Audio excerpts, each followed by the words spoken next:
So ఇప్పుడు ఇక్కడ discuss అయ్యే టాపిక్ ఏంటంటే బైనరీ సెర్చ్లో ఆపరేషన్స్ ఏమేమి పర్ఫామ్ చేయొచ్చు. సో బైనరీ సెర్చ్లో ఆపరేషన్స్ ఏమేమి పర్ఫామ్ చేస్తామంటే ఒకటి insertion and another one is and dilation and another one is searching అనమాట. సో ఇప్పుడు ఈ మూడిటి గురించి అయితే మనం నేర్చుకుందాం. ఈ మూడు ఆపరేషన్స్ బైనరీ సెర్చ్ ట్రీలో ఎలా పర్ఫామ్ చేయొచ్చు అనేది. సో ఫస్ట్ మనం నేర్చుకోబోయేది వచ్చి ఇప్పుడు ఇన్సెర్షన్ అనమాట. ఇన్సెర్షన్ని గుర్తుపెట్టుకోండి, నేను చెప్తాను ఇప్పుడు మీకు. సో ఫస్ట్ నేను ఏమని చెప్పాను, ఇన్సెర్షన్ చెప్పాను. సో మీరు ముందు వీడియోలో మనం ఏం డిస్కస్ చేసాము, అసలు బైనరీ సెర్చ్ ట్రీ అంటే ఏందో డిస్కస్ చేసాం. సో ఇప్పుడు బైనరీ సెర్చ్ ట్రీలో ఎలిమెంట్స్ అనేవి ఎలా స్టోర్ అవుతాయి రూల్ కూడా చెప్పా. లెఫ్ట్ సైడ్ ఉండే ట్రీలో లెఫ్ట్ సైడ్కి ఏవైతే ఉంటాయో అవన్నీ కూడా ఈ రూట్ నోడ్ కన్నా లెస్ దాన్ ఉంటుంది. రైట్ సైడ్ ఏవైతే ఉంటాయో అన్నీ కూడా గ్రేటర్ దాన్ ఉంటుంది అని చెప్పా ఎలిమెంట్స్. సో ఇప్పుడు ఎగ్జాంపుల్కి నేను కొన్ని ఎలిమెంట్స్ తీసుకుంటా. 10, 28, 32, 5, 42, 11. సో ఇప్పుడు ఈ ఎలిమెంట్స్ని నేను బైనరీ సెర్చ్ ట్రీలో ఇన్సర్ట్ చేయాలనుకున్నట్లయితే, సో ఇవన్నీ ఇన్సర్ట్ చేసిన తర్వాత డిలీట్ ఏం చేయాలనేది మనం మాట్లాడుకుందాము. సో ఫస్ట్ ఇన్సర్షన్ కాబట్టి ఫస్ట్ ఈ ఎలిమెంట్ తీసుకోండి. సో ఇన్సర్ట్ 10 ఎలిమెంట్ ఇంటూ దేంట్లోకి బిఎస్టీలోకి ఇన్సర్ట్ చేయాలి. సో ఫస్ట్ నేను 10 ఎలిమెంట్ని ట్రీలోకి అయితే ఇన్సర్ట్ చేస్తున్నా. ఫస్ట్ ఎలిమెంట్ ఏదైతే ఉంటుందో అది రూట్ ఎలిమెంట్ అవుతుంది గైస్, ఫస్ట్ స్టార్టింగ్ ఎలిమెంట్. ఇప్పుడు ఈ 10 ఉంది కాబట్టి ఈ 10 అనేది రూట్ ఎలిమెంట్ అనమాట. అంటే 10 అనేది ఇప్పుడు ఏంది రూట్. సో నెక్స్ట్ ఏం చేస్తా, ఇన్సర్ట్ ఇంకోటి ఎలిమెంట్ ఎంత ఉంది, 28 ఉంది సెకండ్ ఎలిమెంట్. ఇది స్టెప్ 1, ఇది step 2. Inserting 28 element the BST. So ఇప్పుడు మళ్ళీ ఏమవుతుంది, 10 అనే ఎలిమెంట్ రూటు. అండ్ ఇప్పుడు 10కి ఈ 28 అనే వాల్యూ ఎంత పెద్దది, 10 కన్నా ఇది గ్రేటర్ దెన్ కాబట్టి గ్రేటర్ దెన్ అయితే మనకి ఎక్కడ వస్తుంది, రైట్ సబ్ ట్రీలో వస్తుంది.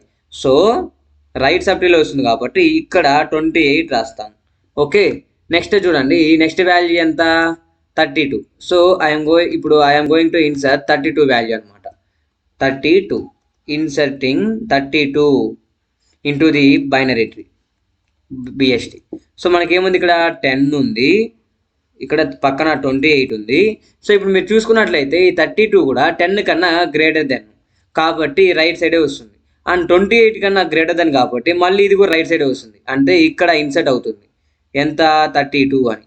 సో ఇప్పుడు థర్డ్ ఎంత, ఇప్పుడు నెక్స్ట్ ఎలిమెంట్ ఎంత చూడండి, ఇక్కడ ఎంత, 32 తర్వాత ఎంత ఉంది, మనకి ఎంత ఉంది ఒకసారి చూడండి, 5 ఉంది 32 తర్వాత. సో 4 ఇన్సర్టింగ్ ఎంత, 4ని ఇన్సర్ట్ చేస్తున్నా ఎక్కడికి, బైనరీ సెర్చ్ ట్రీలోకి. సో 10 ఎలిమెంట్ ఉంది, ఆ తర్వాత ఇక్కడ 28 వచ్చింది, దానికన్నా పెద్దది కాబట్టి 32 వచ్చింది. ఇప్పుడు 32 ఇక్కడ మీరు చూసుకున్నట్లయితే ఈ 4 అనేది 10 కన్నా ఎంత, లెస్ దెన్ కాబట్టి మీకు లెఫ్ట్ సబ్ ట్రీలోకి వస్తుంది వాల్యూ అనేది. సో ఇక్కడ ఎలిమెంట్ యాడ్ చేస్తా 4.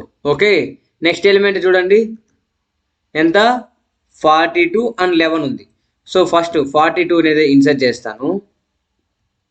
సో 42 ఇన్సర్ట్ చేద్దాం. First inserting 42 into BST. మీరు పైన ఆర్డర్ అట్టే కంటిన్యూ చేయాలి, ఇలా స్టెప్ బై స్టెప్ రాసుకుంటా పోవాలి, అప్పుడే మీకు మార్క్స్ ఎక్కువ వస్తుంది. సో అప్పుడు ఎలా, ఇప్పుడు 10 ఉంది, ఆ తర్వాత ఇక్కడ 28 ఉంది, ఆ తర్వాత ఇక్కడ 32 ఉంది, అండ్ ఇక్కడ వచ్చి 4 ఉంది. సో ఇప్పుడు దీని కింద అయితే రాసుకోండి మీరు దీన్నంతా. సో ఇప్పుడు ఇన్సర్ట్ 42 ఎలిమెంట్ కాబట్టి 42 అనేది 10 కన్నా గ్రేటర్ దెన్, 28 కన్నా గ్రేటర్ దెన్, 32 కన్నా గ్రేటర్ దెన్. సో మళ్ళీ రైట్ సైడే వస్తుంది ఎంత, 42. సో మళ్ళీ ఇంకొక వాల్యూ ఎంత, ఇన్సర్టింగ్ లాస్ట్ వాల్యూ వచ్చి 11 into binary search tree. So binary search ట్రీలోకి ఇప్పుడు అంతా 11ని ఇన్సర్ట్ చేయాలి. సో 10, 28, 32, 42. మళ్ళీ చూసుకున్నట్లయితే 11 అనే వాల్యూ 10 కన్నా గ్రేటర్ దెన్, బట్ 28 కన్నా ఏంది, లెస్ దెన్. సో దీనికి లెఫ్ట్ సబ్ ట్రీలో 11 అనేది స్టోర్ అవుతుంది, అండ్ దీనికి అటాచ్డ్ ఏముంది, 4 ఉంది. సో ఇది లెఫ్ట్ సబ్ ట్రీ అవుతుంది అండ్ ఇది రైట్ సబ్ ట్రీ అవుతుంది. ఈ 28కి ఈ మొత్తం ఇదైతే ఉందో ఇది రైట్ సబ్ ట్రీ అవుతుంది, అండ్ ఈ 11 అనే ఎలిమెంట్ మాత్రమే లెఫ్ట్ సబ్ ట్రీ అవుతుంది. ఓకేనా, 11 అనేది మాత్రం. సో ఇది మనకి ఫైనల్ బిఎస్టీ అనమాట. సో ఇప్పుడు నేను ఏం చేస్తానంటే దీంట్లో డిలీషన్ ఆపరేషన్ పర్ఫామ్ చేస్తాను గైస్ దీనిపైన.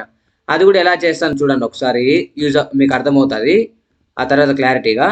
సో ఇప్పుడు ఏం పర్ఫామ్ చేస్తున్నా, డిలేషన్ ఫస్ట్ సేమ్ తీసుకోండి, దాంట్లోనే ఏదైతే ఉందో మనకి ఇప్పుడు 10, 4, 28, 32, 42 ఉంది, అండ్ ఇక్కడ 11 ఉంది.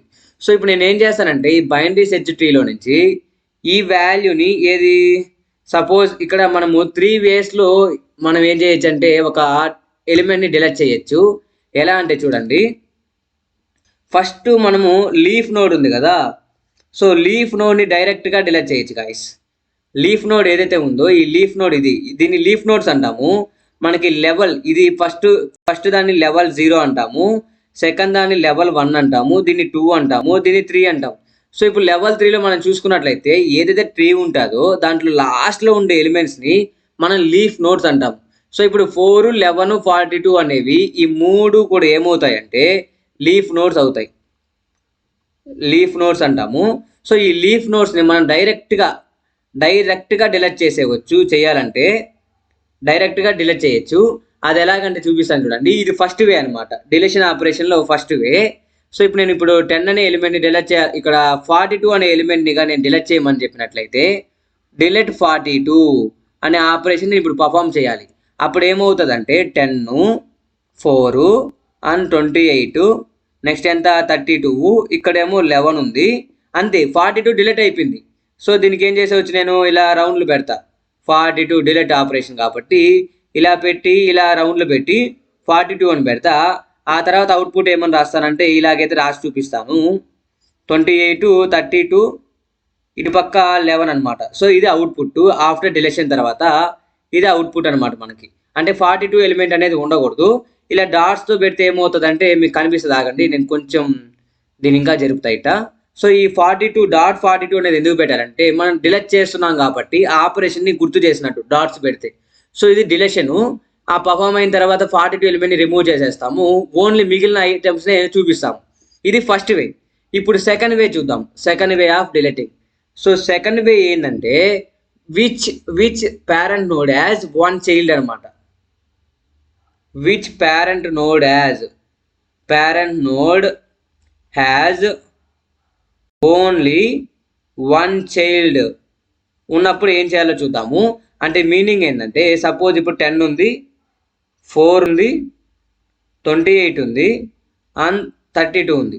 సో ఇప్పుడు now I want to delete 28 element from the ఈ బిఎస్టీ నుంచి నేను 28 అనే ఎలిమెంట్ని డిలీట్ చేయాలనుకున్నట్లయితే అప్పుడు ఏం చేయాలో చూడండి. Which parent node has only one child అన్న.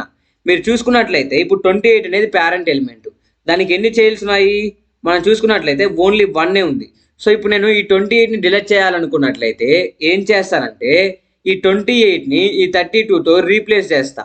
అంటే ఎలా చేస్తానంటే దాన్ని ఎలా చేస్తానంటే చూడండి, ఇప్పుడు 10 అనేది ఉంది అండ్ ఆ తర్వాత 4 ఉంది. ఇప్పుడు ఇక్కడ ఏం చేయాలి, నేను దీన్ని రీప్లేస్ చేయాలన్నమాట. ఈ రూట్ పేరెంట్ నోడ్ని లీఫ్ నోడ్ని పేరెంట్ నోడ్ చేయాలంటే ఫస్ట్ వాల్యూని కంపారిజన్ చేయాలి. ఇప్పుడు 32 అనే వాల్యూ 28 కన్నా పెద్దది, సో 32 వాల్యూ ఇక్కడికి వచ్చింది. అండ్ ఇప్పుడు 28 అనే వాల్యూ రైట్ సబ్ ట్రీకి రాదు, లెఫ్ట్ సబ్ ట్రీలో వస్తుంది. ఎందుకంటే 32 కన్నా 28 అనే వాల్యూ చిన్నది కాబట్టి లెఫ్ట్ సబ్ ట్రీలోకి వచ్చేసింది. బట్ ఇక్కడ మీరు ఇది 32 మాత్రం రైట్ సబ్ ట్రీలో ఉంది. మళ్ళీ మనం ఎప్పుడైతే రీప్లేస్ చేస్తామో అప్పుడు కంపేర్ చేస్తాం రెండు ఎలిమెంట్స్ని, 32 28 ప్లేస్లోకి పోతుంది. బట్ 28 మాత్రం 32 ప్లేస్లోకి రాదు, లెఫ్ట్ సబ్ ట్రీలోకి వెళ్తుంది. సో ఇది ఏమవుతుందంటే ఇలా క్రియేట్ అయిన తర్వాత మళ్ళీ ఏం చేయొచ్చు, మళ్ళీ ఫస్ట్ వే ప్రకారము లీఫ్ నోడ్ని మనం ఏం చేయొచ్చు, డిలీషన్ చేసేయవచ్చు. సో మనకు అవుట్పుట్ ఏమొస్తుందంటే 10, 4, 32 ఇది అవుట్పుట్ అనమాట. ఓకేనా, అది మ్యాటర్. నెక్స్ట్ ఇంకొక థర్డ్ వే అని చెప్పాను కదా, థర్డ్ వే ఏంటంటే చూడండి, థర్డ్ వేలో ఏమవుతుందంటే which parent node has 2 childs అనమాట. Which parent node has 2 childs. ఒకవేళ 2 చైల్డ్స్ ఉంటే ఏం చేయాలో చెప్తాను చూడండి. అంటే మీనింగ్ ఏంటంటే 10, 4 ఉంది అండ్ ఇక్కడ 20 ఉంది, ఇటు పక్క 15 ఉంది, ఇటు పక్క 25 ఉంది. సో ఇప్పుడు ఏముంది, ఈ పేరెంట్ నోడ్కి ఈ రెండు ఏమవుతాయి, 2 చైల్డ్స్ అవుతాయి, అవునా. 2 చైల్డ్స్ అవుతాయి. సో ఇప్పుడు దీని ప్రకారము దీంట్లో నేను ఒక 20ని డిలీట్ చేయాలనుకున్నట్లయితే delete 20 node from binary search tree. So ఇప్పుడు ఇది ఎలా పర్ఫామ్ చేస్తానో చూడండి ఒకసారి. సో ఇప్పుడు ఇక్కడ ఏం చేయాలంటే ఈ లెఫ్ట్ సబ్ ట్రీలో ఉంది కదా, ఈ లెఫ్ట్ నోడ్ని రూట్ పేరెంట్ నోడ్ చేయాలి అండ్ దీన్ని మళ్ళీ కిందకి జరపాలన్నమాట. అంటే ఎలాగంటే 10 4 లెఫ్ట్ సబ్ ట్రీలో ఉండే వాల్యూతో పేరెంట్ నోడ్తో రీప్లేస్ చేయాలన్నమాట. అంటే 15 నెక్స్ట్ ఇప్పుడు 20 ఇక్కడ వస్తుంది గ్రేటర్ దెన్ కాబట్టి మళ్ళీ 25 వస్తుంది. ఇప్పుడు మీరు చూసుకున్నట్లయితే మళ్ళీ సెకండ్ రూల్ ప్రకారము 20 డిలీట్ అవ్వాలంటే ఏం చేయాలి, ఈ రెండు వాల్యూస్ని నేను రీప్లేస్ చేసుకోవాలి. సో రీప్లేస్ చేసుకోవాలి కాబట్టి సేమ్ రూల్, అంటే ఒకదానికొకటి లింక్ అయి ఉంటాయి 3 వేస్లో. ఇప్పుడు మళ్ళీ దీనికి మళ్ళీ ఏమొస్తుంది నెక్స్ట్ స్టెప్ 10 4 15 అండ్ నెక్స్ట్ వచ్చి ఎంత 25. ఇప్పుడు 25 కన్నా ఈ 15 ఏమవుతుంది ఎక్కువే అండ్ 25 కన్నా ఈ 20 వాల్యూ ఎంత తక్కువ. సో ఇప్పుడు ఎట్లా చేరి ఇదేమైంది లాస్ట్కి మళ్ళీ లీఫ్ నోడ్ అయింది. సో మనం ఒక ఎలిమెంట్ని బైనరీ సెర్చ్ ట్రీలో నుంచి డిలీట్ చేయాలంటే అది ఖచ్చితంగా లీఫ్ నోడ్ అవ్వాలి. సో లీఫ్ నోడ్ చేసే బాధ్యత మనది రూల్స్ ప్రకారం. ఎలాగా ఈ ఫస్ట్ సెకండ్ థర్డ్ రూల్ ప్రకారం.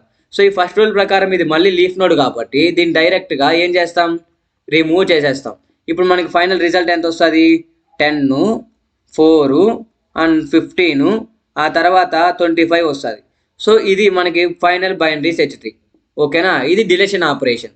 సో ఇంకా last one but not least చాలా సింపుల్, మీరు కొంచెం ఆలోచించండి అయిపోతుంది, వెయిట్ చేయండి. మీరు ఎగ్జామ్ ప్రిపరేషన్లో ఉన్నారేమో, సారీ డిస్టర్బెన్స్ కోసం. సో ఇప్పుడు సెర్చింగ్లో ఇప్పుడు చూసుకున్నట్లయితే మీరు ఎగ్జాంపుల్కి అదే సెర్చ్ ట్రీని తీసుకోండి. 25 ఉంది, ఆ తర్వాత మళ్ళీ ఇక్కడ 9 ఉంది, ఇక్కడ 2 ఉంది అనుకోండి అండ్ ఇక్కడ వచ్చి 30 ఉంది. సో ఎగ్జాంపుల్ ఇది ఒక బైనరీ సెర్చ్ ట్రీ అనుకోండి. ఈ బైనరీ సెర్చ్ ట్రీలో సెర్చింగ్ అనేది చాలా సింపుల్. అడ్వాంటేజ్ అదే కదా, searching is more simple in binary search tree because of if I have to search any value in the binary search tree I can declare a condition. I have declared a condition. The condition is the present the value is greater than or less than the root node. First I have to check that condition. అంటే ఇప్పుడు ఇది root node కదా, so ఈ root node and నేను value ఎంత ఇవ్వాలనుకున్నట్ల ఎంత check చేయాలనుకున్నా ఒక 25 అనేది ఈ బిఎస్టీలో ఉందా లేదా చెక్ చేస్తున్నా. చెక్ చేయాలంటే ఫస్ట్ ఎక్కడికి వెళ్తుంది అంటే 10 కాడికి వెళ్తుంది. సో ఇప్పుడు ఎగ్జాంపుల్ ఏముంది 5 10 ఇలా ఉంది కదా, 25 ఆ తర్వాత 30 ఉంది. సో ఫస్ట్ 10 అనే రూట్ నోడ్ దగ్గర ఈ కండిషన్ చెక్ చేస్తా, 10 కన్నా 10 లెస్ దెన్ 25 10 గ్రేటర్ దెన్ 25 అని. సో ఈ కండిషన్ రైట్ కాబట్టి ఈ కండిషన్ ప్రకారం నేను దేంట్లో సెర్చ్ చేయాలి, రైట్ బైనరీ ట్రీలో సెర్చ్ చేసుకోవాలి. ఈ కండిషన్ అయితే లెఫ్ట్ సబ్ ట్రీకి పోతా, ఇది రైట్ సబ్ ట్రీ అనమాట, అవునా. సో అందుకని ఇప్పుడు నేను దేంట్లోకి వస్తా, రైట్ సబ్ ట్రీలోకి వస్తా. ఈ రైట్ సబ్ ట్రీలోకి వచ్చి మళ్ళీ ఈ పేరెంట్ నోడ్తో ఆ కండిషన్ని చెక్ చేస్తా. ఏమని, ఈ 25 అనేది greater than 25 less than 25 25 greater than 25 25 or equal to 25 అని. ఇక్కడ కూడా మనం ఫస్ట్ రూట్తో చెక్ చేస్తాం, రూట్ ఈక్వల్ టు వాల్యూ అని, అంటే ఎంటర్ చేసిన వాల్యూ రూట్కి ఈక్వల్ అయిందా అని. అప్పుడు ఏం చేస్తాం డైరెక్ట్గా వాల్యూ ఫౌండ్ అంటాం. అలా కాకపోతే ఈ రెండు కండిషన్స్ ఆ నెక్స్ట్ ఆ పేరెంట్ ఎలిమెంట్తో సెర్చ్ చేస్తాయి 3 కండిషన్స్ని. దీంట్లో ఏదో ఒకటి మళ్ళీ సాటిస్ఫై చేస్తుంది. ఇక్కడ ఏది సాటిస్ఫై అయింది, ఈ కండిషన్ సాటిస్ఫై అయింది కాబట్టి వాల్యూ ఫౌండ్. అంటే మనం ఇక్కడ ఏం ఇక్కడ నెంబర్ ఆఫ్ స్టెప్స్ తగ్గుతాయి అన్నమాట. అంటే ఈ మల్టిపుల్ ఎక్కువ వాల్యూస్ని మనం ఏం చేయబడలేదు, చెక్ చేయాల్సిన అవసరం లేదనమాట. జస్ట్ మనం కండిషన్ పెట్టుకోవచ్చు, చిన్నదైతే దీంట్లోకి పెద్దదైతే దీంట్లోకి, దీంట్లో కూడా పెద్దదైతే దీంట్లోకి చిన్నదైతే దీంట్లోకి, ఒకవేళ ఈక్వల్ అయితే ఇక్కడే. ఒకవేళ నేను 20 అనే వాల్యూని ఈ బైనరీ సెర్చ్లో కానీ వెతకమంటే ఇక్కడ కండిషన్ ట్రూ అవుతుంది, లోపలికి వస్తాము. 20 కన్నా లెస్ దెన్ కాబట్టి దీంట్లోకి పోతాం. బట్ ఇక్కడ ఎలిమెంట్స్ ఏమీ లేవు కాబట్టి ఎంటీ కాబట్టి అప్పుడు ఏమవుతుంది, వాల్యూ నాట్ ఫౌండ్, అంతేనా. అది మనకు అవుట్పుట్ అనమాట. ఇక్కడ అవుట్పుట్ ఏమని వస్తుంది మీరు చూసుకున్నట్లయితే value found. So value found ఇది ఒక మన ప్రెసెంట్ అవుట్పుట్ అనమాట. 25ని మనం ఉందా లేదా చెక్ చేసినప్పుడు. ఇది సెర్చింగ్ ఆపరేషన్ గాయ్స్, అంతే.